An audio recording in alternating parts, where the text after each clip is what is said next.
ভারতীয় উপকূল রক্ষী বাহিনীর হাতে আটক বাংলাদেশের একটি ট্রলার সহ 28 জন মৎস্যজীবী। সূত্রের খবর, বাংলাদেশের জলসীমা লঙ্ঘন করে ভারতীয় জলসীমায় ঢুকে পড়ায় তাদের আটক করা হয়। এদিকে 15, 16 এবং 17 তারিখেও 3 দিনে 3টি ট্রলার ভারতের জলসীমায় ঢুকে পড়ায় আটক করা হয়েছিল 79 জন মৎস্যজীবীকে। শুধু তাই নয়, ভারতীয় উপকূল রক্ষী বাহিনীর পরিসংখ্যান বলছে গত 3 মাসে বাংলাদেশের মোট 5টি ট্রলার থেকে 110 জন মৎস্যজীবীকে আটক করা হয়েছে। বর্তমানে আটক 28 জন মৎস্যজীবীকে নারায়ণপুর মৎস্য বন্দরে আনা হয়েছে। সেখান থেকে তাদের কাকদ্বীপ থানার হাতে হস্তান্তরিত করা হয়। তবে বারবার এমন ঘটনার জেরে ইতিমধ্যেই চাঞ্চল্য ছড়িয়েছে সীমান্ত এলাকায়। এখন প্রশ্ন উঠছে, ভুল করে কি তারা ভারতীয় জলসীমায় ঢুকে পড়েছিলেন, নাকি এর পিছনে অন্য কোনো কারণ আছে? সেসব বিষয় খতিয়ে দেখছেন তদন্তকারীরা।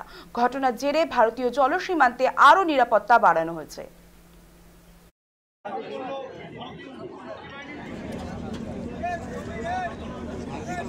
মাঝি আছে, মাঝি